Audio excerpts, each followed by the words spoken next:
ইফতার করবেন সব সময় হালাল টাকা দিয়ে, বলুন ইনশাআল্লাহ। ইফতার করালেও সওয়াব আছে। আল্লাহর নবী সাল্লাল্লাহু আলাইহি সাল্লাম বলেন, তুমি যদি কোনো রোজাদার ব্যক্তিকে ইফতার করাও, রোজা রাখলে যেমন সওয়াব, রোজাদার ব্যক্তিকে ইফতার করালে সেই সওয়াব পাওয়া যাবে। জোরে বলুন। নিজে 14 রকম আইটেম ইফতার না করে রমজান মাসে দেখো পাড়ায় কোনো বিধবা মা আছে কিনা, রমজান মাসে দেখো কোনো ইতিম আছে কিনা, রমজান মাসে আছে দেখো কোনো মিসকিন আছে কিনা, 2 কেজি ছোলা কিনে, 5 কেজি চিনি কিনে, কিছু খেজুর কিনে, ভালো কিছু ফল কিনে বিধবা মায়ের বাড়িতে পাঠিয়ে দাও। যার স্বামী নাই, যার দেওয়ার মতো কেউ নাই, এতিম বাচ্চার বাড়িতে ইফতার পাঠিয়ে দাও। একটা লোক সারাদিন ভ্যান চালিয়ে এসেছে, সন্ধ্যাবেলা ইফতার করার মতো কিছু নাই, লজ্জায় কিন্তু বলতে পারে না, তুমি তার বাড়িতে ইফতার পাঠিয়ে দাও, রোজা রাখার মতো সওয়াব আল্লাহ আমলনামায় লিখে দেবে। জোরে বলুন। সাহারিতেও তাই করো। সাহারি করতে হয় শেষ টাইমে, এটা সুন্নাত, আর ইফতার করতে হয় দ্রুত। অনেক মেয়ে ছেলে অতি চালাক। কি চালাক বলো? অতি চালাক। আজান হয়ে যাচ্ছে, 5টা বেজে 55 আজান, কিছু পাকামি মার্কা মুসলমান 56, 57, 58 গালে পানি দিচ্ছে। কেন? বললে নাও 2 মিনিট দেরি করে। শয়তান, তুই 2 মিনিট দেরি করছিস মানে তুই আল্লাহ তার রাসূলের চাইতে বেশি বুঝিস? হ্যাঁ, নবী সাল্লাল্লাহু আলাইহি সাল্লাম বলেছেন সেই জাতি ততদিন কল্যাণে থাকবে যতদিন দ্রুত ইফতার করবে। আপনি বলুন এটা লোক ঠিক করে না ভুল করে? আজান 5টা 55, আর যে টাইমটা, যে টেবিলটা যেটা আমাদের কাছে পৌঁছায়, এটা কি নির্দিষ্ট টাইমে করে না 1 থেকে 2 মিনিট একটু পিছিয়ে করে? একটু সামান্য পিছিয়ে রাখে, কারণ কোনো মানুষের ঘড়িয়ে হয়ে যেতে পারে। তারপরেও আপনি 2 মিনিট 3 মিনিট দেরি করছেন। আল্লাহর কাছে সময়টা নয়, আল্লাহ দেখতে চায় বান্দা আমার হুকুমটা মানছে কিনা, সময়টা দেখে না। কিছু বুঝতে পারছেন? 5টা 55 নির্দেশ, অর্থাৎ 5টা 55 সূর্য ডুবছে, মানে ওটাই আল্লাহর নির্দেশ। তুমি যদি মনে করো আরো আধ ঘন্টা করব, রোজা হবে না। কেন হবে না? আল্লাহ যখন নির্দেশ দিয়েছেন তখন তোমার করতে হবে। কিছু বোঝা যাচ্ছে? মাথায় কিছু ঢুকছে না, শুধু উপর থেকে পালাচ্ছে মাথার উপর থেকে। শরিয়াতের নির্দেশ দ্রুত ইফতার করো। কিছু মেয়ে ছেলে পাকামি মেরে আজান, বেশিরভাগ মেয়েদের অভ্যাস, আমি তো দেখি বাড়িতে মা, চাচি, খালা, ভাবি, আজান হয়ে গেছে, ও ভাবি ইফতার করবে না, দাঁড়া এখনো সময় নেই। ঘুরে ঘিরে এসে সব খেয়ে নেছে, এবার ধেঁধে গালে পানি দে। আর কিয়ামতের পূর্বে আল্লাহর নবী বলেছেন আল্লাহ ইলিম তুলে নেবে। আল্লাহু আকবার। সাহাবারা বললেন কিভাবে ইলিম উঠে যাবে? আমার নবীজি বললেন কোরআন কোরআনের জায়গায় থাকবে, হাদিস হাদিসের জায়গায় থাকবে। মসজিদে কোরআন খুঁজে পাওয়া যাবে, হাদিস হাদিসের জায়গায় পাওয়া যাবে, কিন্তু কোরআন পড়ার লোক থাকবে না। কোরআন পড়বে কিন্তু আমল হবে না। হাদিসের সেই পণ্ডিত ব্যক্তি পাওয়া যাবে না। কোরআন কোরআনের জায়গায় থাকবে, হাদিস হাদিসের জায়গায় থাকবে। মানুষ হাক্কানি আলেম খোঁজ করবে, খুঁজে পাওয়া যাবে না। আর ওই সময় বড় বড় বিজ্ঞ বিজ্ঞ আলেমকে আল্লাহ তুলে নেবে। সাধারণ মানুষ তখন জাহিলদেরকে নেতা মনে করবে, সাধারণ মানুষ তখন মূর্খদেরকে পীরের জায়গায় বসিয়ে দেবে, মূর্খদেরকে আলেমের জায়গায় বসিয়ে দেবে। মূর্খ ব্যক্তির নামের আগে হাফেজ, কারি, মুফতি, মাওলানা, মুহাদ্দিস, আল্লামা লিখে দেবে। আর মানুষ সেই ব্যক্তি নিজের কাছে ইলিম নাই, সে মানুষকে গুমরাহি করবে, নিজে ফাদাল্লু আদাল্লু, নিজে গুমরাহি হবে, অন্য ব্যক্তিকে গুমরাহি করবে। এটা হলো কিয়ামতের নমুনা। হচ্ছে না? হয় না? বক্তার নামের আগে হাফেজ, কারি, মুফতি, মাওলানা এত লিখছে, নাম খুঁজে পায় না। আহা, আমার কাছে দাদা হুজুর রহমতুল্লাহ ওসিয়াত নামাজ একদম সবচাইতে পুরাতন, যেটা আপনাদের কারোর বাড়ি নেই বললে চলে। লাল হয়ে গেছে বইটা। ওই বইতে দাদা হুজুর রহমতুল্লাহর একটা সিগনেচার আছে, মানে দাদা হুজুরের হাতের লেখা। দেখেছেন কেউ কোনোদিন? হ্যাঁ, আমার বাড়িতে যাবেন, চাম্পাটি যাবেন, আমার লাইব্রেরিতে আমি সংরক্ষণ করে রেখেছি, দেখাবো আপনাদের। সেখানে দাদা হুজুর রহমতুল্লাহের নামের মানে সইটা তিনি নিজে হাতে সই করেছেন, আরবি এবং বাংলা। আল্লাহর কসম, আল্লাহকে সাক্ষী রেখে বলছি, শুধু লেখা আছে মুহাম্মদ আবু বকর। সুবহানাল্লাহ বলতে ইচ্ছা করলো না? অনেকে মনে করবে রাত 12টার সময় দাদা হুজুরের গল্প বলতে হচ্ছে। কেন বলছি? শিক্ষার জন্যে। দাদা হুজুর রহমতুল্লাহর মতন একজন মুজাদ্দিদ, একজন শরিয়াতের আমির, তিনি লিখছেন মুহাম্মদ আবু বকর। আর আমাদের পাড়ার লোক হজ করে এসে নামের আগে হাজি না দিলে মাদ্রাসা চাঁদা দেবে? হ্যাঁ, জলসায় বিল কাটতে গেছে, ছেলেরা গেছে, সেলিম ভাই হাই সাহেব কত লিখবো? লেখো 501 টাকা। লিখে দিল, নামটা বলবো না, আমার নাম ধরে বলি, আব্দুল্লাহ জুবাইর, 501 টাকা। কি হলো? এই আব্দুল্লাহ জুবাইর লিখলি তো, সে আলহাজটা লিখলি না কেন? বলছে আলহাজ মানে আলাদা, বুঝলি না? 4 লাখ টাকা খরচ করে 6 ঘন্টা প্লেন চড়ে ভিসা করে শয়তানের পাথর মেরে কাবা শরীফ 7 বার ঘুরে মিনা মুজদালাফায় থেকে সাই করে 6 মাস 1 মাস ঘাম জড়িয়ে হজ করেন, তো আলহাজটা কোথায় গেল? লেখ।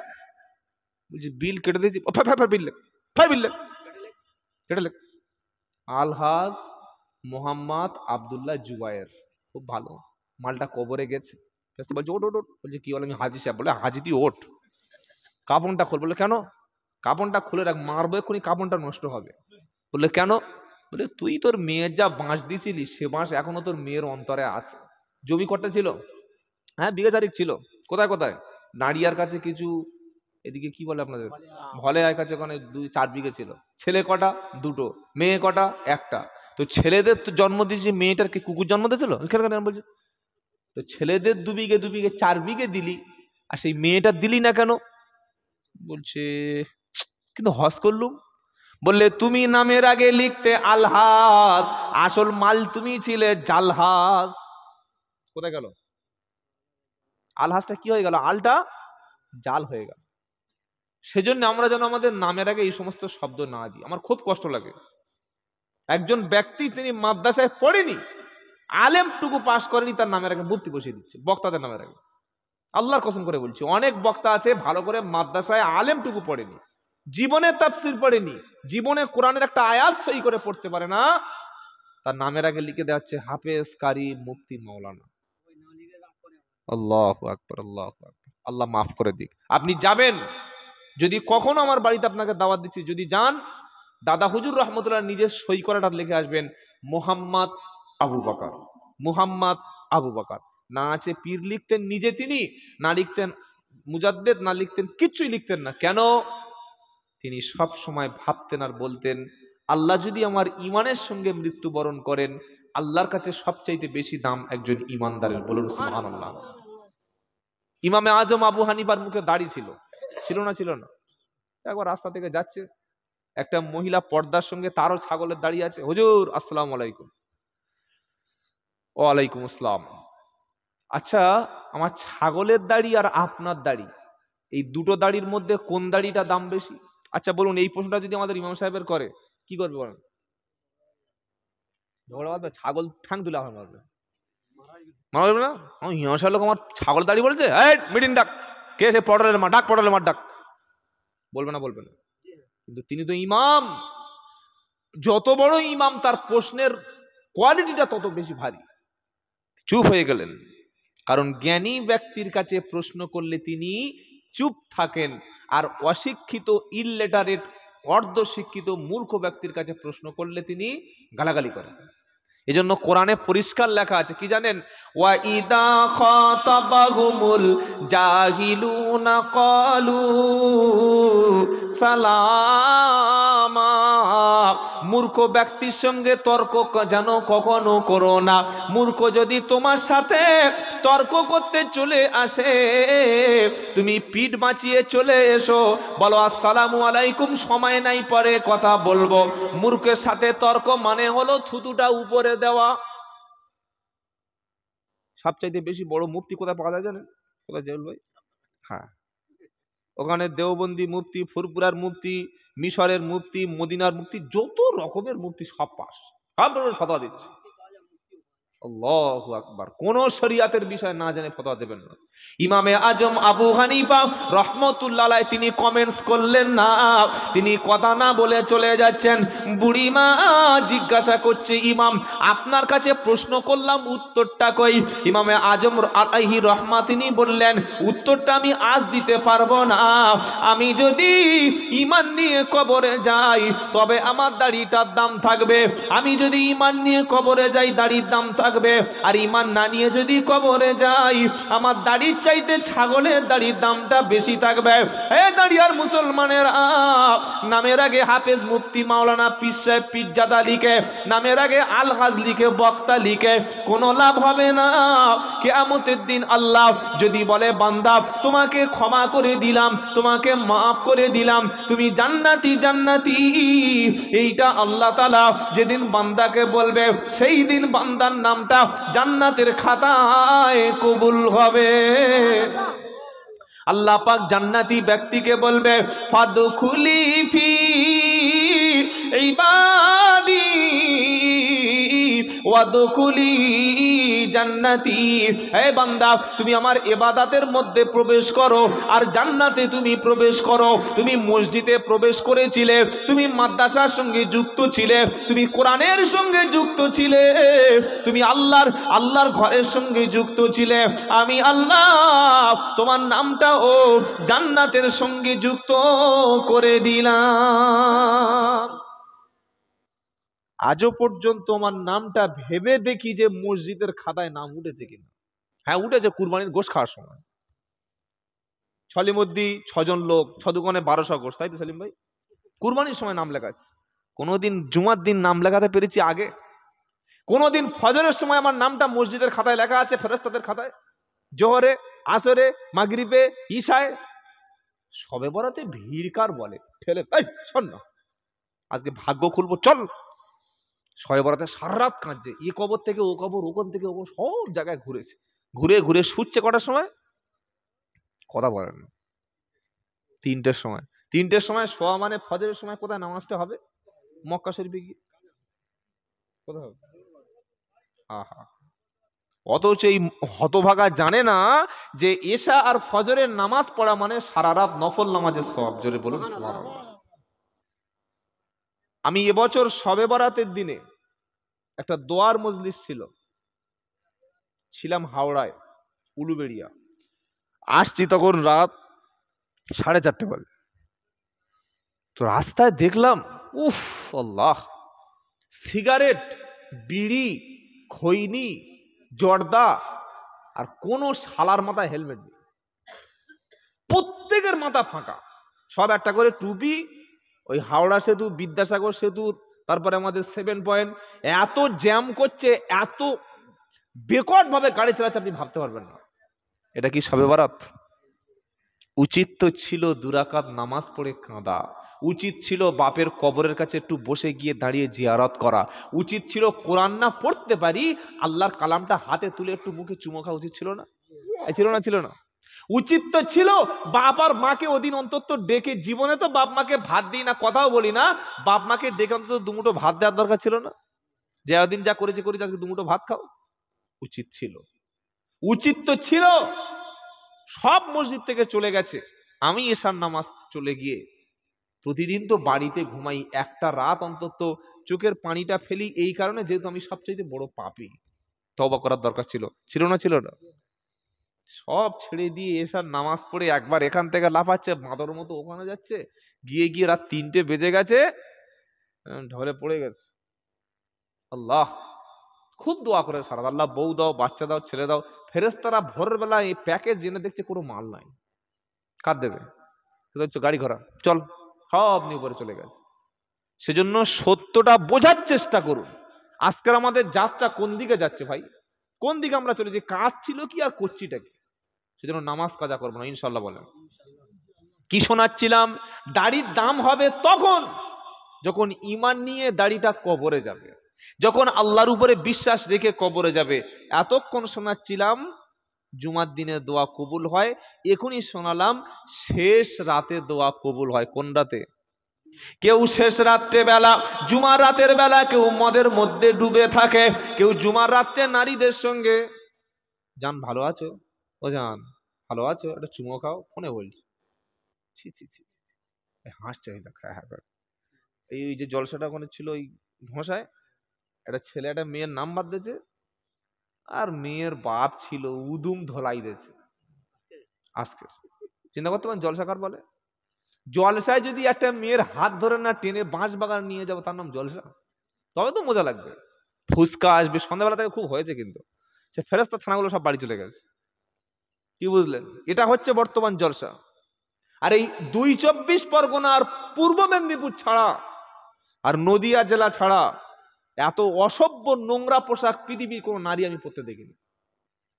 দিনাজপুরে গত বছর একটা প্রোগ্রাম করেছি, বছর আল্লাহর কসম কমপক্ষে ২০,০০০-এর মতো লোক, বিশ্বাস করবেন না, ক্যাশ কালেকশন হয় ৮ থেকে ১০ লাখ টাকা স্টেজে ক্যাশ কালেকশন হয়। শুনে মনে হচ্ছে মিথ্যা। তো আপনি আমার সঙ্গে যাবেন গাড়িতে, আপনাকে দেখিয়ে আনবো। এইরকম একটা জলসায় জীবনে একটা মেয়ের মুখটুকু দেখতে পাবেন না, এত পর্দার সঙ্গে চলে। আর সবচাইতে ১ নম্বর মানুষ, আল্লাহর কসম করে বলছি, হুগলি জেলার মানুষ ১ নম্বর মানুষ পর্দার দিক থেকে। সন্ধ্যা থেকে রাত ৯টা থেকে জলসা হুগলিতে শুরু। আপনি শুনলে আপনারা সেগুলো আমরা তো পালন করবো না, খালি আমার বলাটাই সার হয়ে যাবে। আমরা শুনি, শুনতে ভালো লাগে, কিন্তু করতে ভালো লাগে না, তাই তো ভাই? সন্ধ্যা থেকে ৯টা পর্যন্ত জলসার প্যান্ডেল থাকবে, লাইট থাকবে, দোকানের কোনো কারবার নাই, কিচ্ছু নাই, খালি এরকম প্যান্ডেল আর লাইট। বাচ্চারা কেরাত গজল বলছে, মক্তবের বাচ্চারা কি শিখেছে হুজুর একটু শেখাচ্ছে। ৯টার পর থেকে ইমাম সাহেব আধ ঘন্টা বসলো, উনি কিছু বললো, একটাই বক্তা 9:30 10টা থেকে শুরু করলো, 2.5 ঘন্টা 3 ঘন্টা হলো, দোয়া হলো, খেয়ে বাড়ি চলে গেল। না আছে একটা মেয়ে ছেলে, না আছে একটা দোকান, না আছে একটা কিচ্ছু নাই। এটা হচ্ছে হুগলির পরিবেশ, এটা বর্ধমানের পরিবেশ, এটা বাঁকুড়ার পরিবেশ, এটা মুর্শিদাবাদেরও পরিবেশ। এরকম কিছু কিছু হয়। কিন্তু আমাদের এই 24 পরগনার ওই 24 পরগনার নদিয়া জেলা, নাম ধরে ধরে বলছি আমাদের, এই জন্য আমাকে দক্ষিণ চব্বিশ মানুষকে আমার দাওয়াত করে না, বিশ্বাস করুন। চেনেই না দক্ষিণ লোক আমার, যে মালটা কোথা গেল, বুঝতে পেরেছেন? চেনেই না। এসব কথা বললে কে দাওয়াত করবে, কে সহ্য করে বসে? লোকের টাকা দিয়ে শোনে নাকি? নিজের দোষ নিজে শোনে? এই বাবাজিরা, সমাজটা পাল্টাতে পারে যুবকেরা, সমাজটা পাল্টাতে পারে আপনাদের মতো ইমানদার ব্যক্তিরা। বেনামাজি ফাসেক যারা রাত্রেবেলা বাড়ি শুয়ে আছে, ওরা জীবনে শুনবে না, ওরা আসবে না, পাল্টাবেও না। সেজন্য চেষ্টা করুন, জলসা দেবেন। আমি বলে এসছি যে মেলা দেবেন, এটা হারাম। অবৈধ নারী জলসা এসে ঘুরবে, পুরুষ তার দিকে তাকাবে, এটা হতো জেনা ভাই। আল্লাহ আমাদের মাফ করে দিক সকলে, যেটা বলুন আমিন, বলুন আল্লাহুম্মা আমিন। শেষ রাত্রে চোখের পানি ফেলে যদি কোনো বান্দা কান্নাকাটি করে, আমার আল্লাহ প্রথম আসমান থেকে, আরশ থেকে প্রথম আসমানে নেমে আসে, এসে বলে, কে পাপ করেছো, কে মদ খেয়েছো, জেনা করেছো, সুদ খেয়েছো, ঘুষ খেয়েছো, একবার চোখের পানি ফেলো। বান্দা তাহাজ্জুদের নামাজে আমি আল্লাহ তোমার দোয়া কবুল করে নেব। তাহাজ্জুদের দোয়া কবুল হয়। হতভাগা 2 রাকাত নামাজ পড়ে ভালো একটা বউ চাও, নামাজ পড়ে আল্লাহর কাছে ছেলে চাও, মেয়ে চাও, নামাজ নাই, রোজা নাই, মেয়েদের কাছে ফোন করে বসে আছে, মনে করলে বউ পেয়ে যাবে। নামাজ পড়ে না, ফজরের নামাজ নাই, দোকান খুলে বসে আছে, মাল বরকত হবে? সন্ধ্যাবেলা বাড়ি এসে বউকে বলছে ক টাকা হবে, বউ বলছে ক টাকা হলো, হ্যাঁ বলো 7 টাকা হয়েছে। বলো তোমার মতো ছোট লোক কেউ আছে? তুমি গিয়ে ভিক্ষা করো। এই দেখো সেই এই ছবেদার বাপ, এই কি ওর নাম, সেই আরে জাইদুলের বাপ, ভিক্ষে করে, মাসে 30,000 টাকা ইনকাম করে, আর তুমি মাস গেলে 8,000 টাকা। তোমার তো দোকান চালাতে হবে না। দোকানে বরকত এই কারণে নাই। কেন নাই? আল্লাহ বরকতটা ফজরের নামাজে শুরু করে, জোরে বলুন না সুবহানাল্লাহ। এত বড় তাবিজ, এইরকম 3.5 ফুট তাবিজ ঝুলিয়ে দিয়েছে। আচ্ছা বলুন তো, নামাজ না পড়ে তাবিজ দিলে যদি বরকত আসতো, আলেমরা ওলামারা তাবিজ লেখে কোন কিতাব থেকে? জোরে বলেন, কথা বলেন। কোরআন শরীফ থেকে। কোরআন শরীফ কার ঘরে নাই সে একটা লোক নাম বলুন, যে আমার ঘরে কোরআন নেই, বলুন একজন দাঁড়িয়ে বলুন। বাবা, সবার ঘরে কোরআন আছে তো? হ্যাঁ না বলেন? সবার ঘরে কোরআন আছে। তাহলে আলেমরা ওলামারা যারা তাবিজ দিচ্ছেন, আমরা যারা নিচ্ছি বরকত মনে করে, তারা তো কোরআন থেকেই তাবিজ দিচ্ছেন, নাকি কোরআনের বাইরে থেকে? কোরআন থেকে। তাহলে যে তাবিজ দিচ্ছে কোরআন থেকে, ওই তাবিজের কিতাব কোরআনটা তোই ঘরে আছে, তো বরকত কেন হয় না? ভাবার বিষয় নয়? কখন ভেবেছেন কোনোদিন? তাবিজ তো কোরআনের বাইরে থেকে হচ্ছে না, আনন্দবাজার থেকে নয়, কলম পত্রিকা থেকে নয়, জমির দলিল থেকে নয়, বর্ণ পরিচয় থেকে নয়, কিশলয় থেকে নয়, সায়েন্স থেকে নয়, ম্যাথামেটিক্স থেকে নয়, ইতিহাস ভূগোল কিচ্ছু থেকে নয়, তাবিজ তো দিচ্ছেই কোরআন থেকে। তাহলে অরিজিনাল কপিটা যদি বাড়িতে থাকে, এটা বরকত হচ্ছে না কেন? কারণ আছে। কারণ যে ব্যক্তি পেশাব করে পানি নেয় না, কোরআন তার জন্য কোনো বরকত বয়ে আনবে না। কিছু বুঝতে পেরেছেন? আজ মুসলমানের ছেলে পেশাব করে পানি নেয়। ফজরের নামাজের সময় মসজিদে যায়নি, জোহরে যায়নি, ঘুম থেকে উঠেছে 8:30টার সময়, উঠে মাত্রই গাছের তলায় পেশাব। আল্লাহর নবী বললেন গাছের গোড়ায় পেশাব করো না, গাছ আল্লাহ জিকির করে। কে জিকির করে? জোরে বলো। নবী বললেন তোমরা পুকুরের কাছে পেশাব করো না, ফলন্ত গাছের নিচে পেশাব করো না, কোনো গর্তের কাছে সেখানে পেশাব করো না, কোনো খাবার জায়গায় তোমরা পেশাব করো না, দাঁড়িয়ে পেশাব করো না, কিবলা মুখী হয়ে তোমরা পেশাব করো না, পশু পাখির সামনে পেশাব করো না, এগুলি হচ্ছে পাপ, এগুলি পাপ। আজ মুসলমানের ছেলে এখনো পর্যন্ত পেশাব জানে না। এমন প্যান একটা পরেছে 1200 টাকা দিয়ে, চেন খুলতে গেলে ও মালবার হয়ে যাবে, পিছনটা ফেটে যাবে। হুজুর বলেছে বাবা খবরদার দাঁড়িয়ে পেশাব করো না। জলসায় ছেলেটা হাত তুলে বলেছে হুজুর আজ থেকে বসে পেশাব করব। ওর বাড়ি ছিল সেই পাঙ্গাসখালী কিংবা গোবরামারি। ও 3:30টার সময় যাচ্ছে, দাঁড়িয়ে বাজারটা পার হয়ে যখন পেশাব লেগেছে, হুজুরের কাছে হাত তুলেছে তা বসে পেশাব করব, দাঁড়াবো না। যখন বসেছে পিছনে এতটা ফেটে গেছে। যাবে না? যাবে না। এর দোষটা কার? যে প্যান তৈরি করেছে তার, তাই তো? ছেলের না, সম্পূর্ণ দোষ ওর বাপের। বাপ যদি বলে আমি তোকে জিন্সের প্যান্ট কিনে দেব না, আর যদি জিন্স পরিস টাইট ফিট পরিস না, ঢিলে ঢালা পরতে অসুবিধা নাই, এমনি সাইকেল গাড়ি চালানোর জন্য, তাহলে এটা তো হতো না। নষ্ট করছে তো সমাজ, বাপ মা, কাকে দোষ দেবেন?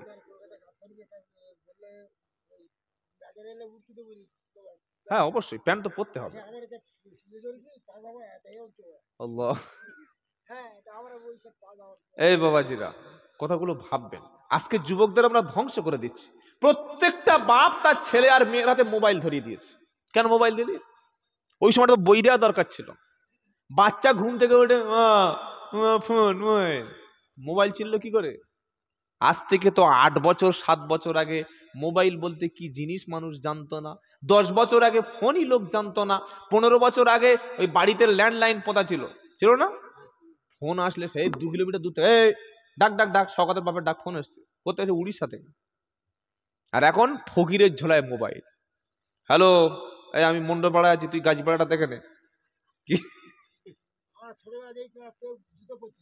জুতো পরতো না, সর্বনাশ জুতো। পাক সার্কাসে একদিন লেবে দেখি ফকিরের বুকে দেখি ফোন পে কোড। কেন? লোক 1 টাকা 2 টাকা দেয় না, খুচরো দেয় না। চিন্তা করতে পারছেন আপনি কোন জায়গায় আছেন? কোন জায়গায় আছেন একবার চিন্তা করেন তো। যত ফোন বেড়েছে তত বেশি বিপদ বেড়েছে। ফোন করছে, হ্যালো হুজুর কোথায়? পাক্কা মিথ্যে কথা। হুগলি হাওড়া ব্রিজ পার হয়নি, বলছে আমি শিয়ালদা ঢুকছি, চেয়েছে মিথ্যে কথা। ভাই কোথায় আছিস রে? বাড়িতে ঘুমোচ্ছে, বলছে দাঁড়িয়ে, তার মানে টাকা দেবে না। টাকা পায় লোক, ফোন তোলে না। এতটা মিথ্যে কথা, এতটা মিথ্যে কথা সহ্য ফোনের মাধ্যমে। যত শয়তানি বদমাইশি সব ফোনের মাধ্যমে। আপনি একজন ভালো মানুষ কোরআন শরীফ শুনবেন বা একটা বক্তব্য শুনবেন ফোনের মাধ্যমে, 10 মিনিট বক্তব্য হয়ে ফট করে একটা উলঙ্গ মেয়ে চলে আসবে, বাহ দারুণ তো, কি দারুণ রে, ছি করে নাচা শুরু করে, ড্যান্স করছে। তো নামাজি পরেশগার লোক জীবনে দেখেনি, আর তো বয়স হয়ে গেছে, বুড়িটাও বয়স হয়ে গেছে, বুড়ি মরে গেছে, সালা ভালো চেক নাই মালা চলে, কি ইমান থাকবে তো? এই ইমান নষ্ট হবে না? এটা চোখের জেনা। চোখের জেনাটা এমন পাপ, সেজদায় গেলেও চোখের পাপটা তার স্মরণ হয়। আরো একবার বলছি, চোখ এমন একটা চোখের দ্বারায় যে জেনাটা হয়, সারাক্ষণ ওইটা তাড়া করে বেড়ায়। আপনি দাঁড়িয়ে বাজারে ভালো আপেল দেখবেন, পটল দেখবেন, আলু দেখবেন, কাপড় জামা দেখবেন, কিচ্ছু মনে থাকবে না। কিন্তু যদি একটা ভালো নারী চা খাওয়ার সময় চোখের সামনে চলে আসে না, ঘুমানোর আগে মনে করছে মেয়েটা কার, কোন দিকে গেল, মনে মনে পড়বে না?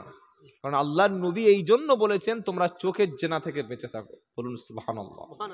আর চোখের জেনা থেকে বাঁচার জন্য একটাই রাস্তা, বিয়ে করা, এছাড়া উপায় নাই। চোখের জেনা থেকে বাঁচাতে পারে শুধুমাত্র বিয়ে, হালাল পদ্ধতিতে। আর চোখের জেনা থেকে বাঁচার উপায় নাই। চোখ যার একবার নষ্ট হয়ে গেছে, ও প্রত্যেকদিন একটা করে মেয়ে দিলেও আর জীবনে পাল্টাবে, এমন একটা জিনিস। আল্লাহ আমাদের মাফ করে দিক। কোরআনে আল্লাহ পাক বলছে কুল্লিল মুমিনিনা ইয়াগুদ্দু মিন আবসারিহিম, 18 পারা 12 পৃষ্ঠা 5 নম্বর লাইনে 27 নম্বর আয়াত, সূরার নাম সূরা নূর। হে বিশ্বাসী ঈমানওয়ালা, আমি আল্লাহ পাক তোমাকে শুনিয়েছি, কুল নবী তুমি বলো, লিল মুমিনিনা মুমিন পুরুষদেরকে বলো, ইয়াগুদ্দু মিন আবসারিহিম মুমিন পুরুষদেরকে বলো তারা যেন তাদের চক্ষুটাকে হেফাজত করে। আজকের বাড়িতে বাড়িতে টিভি সিরিয়াল, প্রত্যেক বাড়িতে মোবাইল ফোন, যে বাইরে দেখতে পারে না সে শুয়ে শুয়ে ঠিক দেখে নিচ্ছে, যে সিনেমা হলে যায় না এখন সিনেমা হলে যাওয়ার দরকার নাই, ফোনের মধ্যে সিনেমা, এখন বাইরে যাওয়ার দরকার নাই, ঘরের মধ্যে সিনেমা, কোনো জায়গায় যাওয়ার দরকার নাই, ঘরের মধ্যে সবকিছু বসে বসে পাচ্ছি। এই মোবাইলে সে কত ইমানদারদের বেঈমান করে দিয়েছে, করেছে না করেনি? আর তারপরে আমাদের হুজুরদের যা কামড়া কামড়ি, এটা আর বলবো এটা নাকি? আল্লাহু আকবার। এ হুজুর বলছে এইটা চলবে, ও হুজুর বলছে এটা চলবে না। সাধারণ মানুষ ওয়াজ শুনে দেখে মাথায় পানি দিচ্ছে। কি হলো ভাই, মাথায় পানি দিচ্ছ? বললে বলুন, বাংলাদেশের মৌলবীরা একটা বলছে, আমাদের দেশের মৌলবীরা একটা বলছে। বাংলাদেশের কোরআনটা কি আলাদা? বলছে না, ভারতের কোরআন একই, ওখানকার হাদিস একই, এখানকার হাদিস একই, এত উল্টোপাল্টা কেন? মাথা হ্যাং করে দিচ্ছে। এই মোবাইল এসে বক্তাদের কাদা ছোড়াছুড়ি, অশান্তিটা বেশি শুরু হয়েছে। আপনারা কি বলছেন বলেন? এজন্য অনুরোধ করছি, যতটুকু সময় পাবেন যোগ্য হাক্কানি আলেমের কাছে, বিশেষ করে ইমামের কাছে বসে একটু দুটো মাসলা শিখবেন। ফোনের মধ্যে অত সময় দেবেন না। আর যদি কোনো বক্তার বক্তব্য শোনেন, ওটাই শুনুন, আমল করবেন। শোনার আগে কোনো আলেমকে জিজ্ঞাসা করবেন যেটা আমল করব কিনা, জেনে আমল করবেন। আর যদি মনে করে ওর কি বলছে দেখি, তাহলে নিজের ইমান কখন চলে যাবে বুঝতে পারবেন না। কথা মনে থাকবে বাবা, কথা মনে থাকবে ইনশাআল্লাহ। আল্লাহ আমাদের আমল করার তৌফিক দান করুক, সকলে জোরে বলুন আমিন। 3 নম্বর দোয়া কবুলের জায়গা হলো কোরআন তেলাওয়াতের পর, জোরে বলুন সুবহানাল্লাহ। একটু আগে বলছিলাম না খতম, তাই তো? নিজে কোরআন শরীফ পড়ুন। রাত্রেবেলা ঘুম যখন ভেঙে গেছে, ঘুম যদি না লাগে গভীর রাতে, প্রভুর প্রেমে জাগত কোরআন হাতে। ঘুম যদি না আসে গভীর রাতে, প্রভুর প্রেমে জাগো কোরআন হাতে। ঘুম যদি না আসে গভীর রাতে, প্রভুর প্রেমে জাগো তাহাজ্জুদে। পশু পাখি গাছ গাছালি, প্রভুর প্রেমে জেগে করে মিতালি। মানুষ হয়ে তুমি কেন আছো তুমি ওগো ঘুমে মেতে। ঘুম যদি না আসে গভীর রাতে, প্রভুর প্রেমে জাগো কোরআন হাতে। সুবহানাল্লাহ। কোরআনের একটা অক্ষর পড়বেন, আলিফ পড়বেন 10টা নেকি, লাম পড়বেন আরো 10টা নেকি, মিম পড়বেন আরো 10টা নেকি, নুন পড়বেন 10টা নেকি। যত অক্ষর পড়বেন 10টা নেকি। শুধু তাই নয়, সূরা ইখলাস বলে ছোট্ট একটা সূরা আছে, কুল হু ওয়াল্লাহু আহাদ। বলেন আমার সাথে, বলেন না, কুল হু আল্লাহু আহাদ, আল্লাহুস সামাদ। সামাদ নয়, সামাদ। লাম ইয়ালিদ ওয়া লাম ইউলাদ ওয়া লাম ইয়াকুল লাহু কুফুয়ান আহাদ। ছোট্ট একটা সূরা। এই সূরাটি যদি কোনো বান্দা 3 বার পড়ে নেয়, আল্লাহ তাআলা তার আমলনামায় 1 খতম কোরআন শরীফের সওয়াব লিখে দেবে। খতম, 1 খতম। আচ্ছা, এটা পড়তে মোটামুটি মাস 2 সময় লাগবে, তাই তো? কত, 10 মিনিট?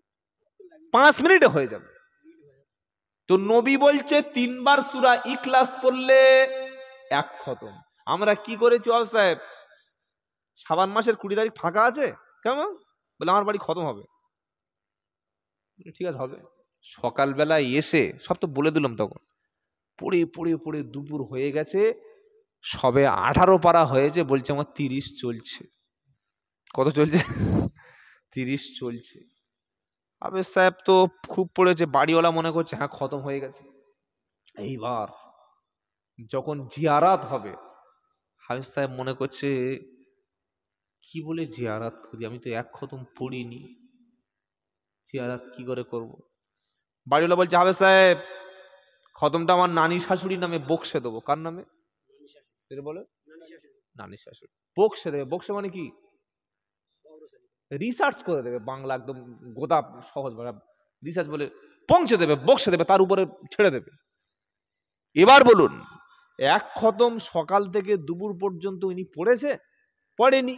তাহলে পড়েনি, আবার বলছে আমি বকশে দিচ্ছি, মানে মাঝখানে কত গেল বুঝতে পারছেন? বুঝতে পারছেন? পারেন নাই? আর হাফেজ সাহেবের উদ্দেশ্য যদি থাকে যে পড়লে আমি 500 পাবো, দুপুরে মুরগির ঝোল পাবো, নেকি হবে? হাফেজ সাহেবের নেকি যদি না হয়, দাদি শাশুড়ির নেকি হবে। আল্লাহু আকবার। মুরগির ঠ্যাং গেল, বড় 7 টাকা পিস ডিম গেল, আর পকেট থেকে 700 টাকা গেল। কবরে কি গেল? জিরো। কি গেল? প্রত্যেকটা মুফতি সাহেবকে জিজ্ঞাসা করবেন, যে কোনো মুফতি, যে কোনো পীর সাহেব, যে কেউ যদি খাওয়ার লোভে বা টাকার লোভে বা টাকার উদ্দেশ্য কোরআন পড়তে আসে, তার সওয়াব হবে কি না জিজ্ঞাসা করে নেবেন। আমি আব্দুল্লাহ জুবাইরের কথা মানার কোনো প্রয়োজন নাই। আমি সব জায়গায় বলি যে আমার কথা কেউ মানবেন না, যদি আমার কথাটা আরো 10টা আলেম কোরআন হাদিস দিয়ে বলে হ্যাঁ এটা ঠিক বলছে, তবে মেনে নেন। চোখ মুজিয়ে কারোর অন্ধভক্ত হবেন না। হুজুর যা বলছে হ্যাঁ ঠিক বল, এটাই সবচাইতে বড় ভুল। হুজুর যে কথাটা বলেছে সেটা ভাবুন যেটা ঠিক না ভুল। বলে হুজুর তাহলে আমাদের বাড়িতে কি কোরআন খতম বন্ধ হয়ে যাবে?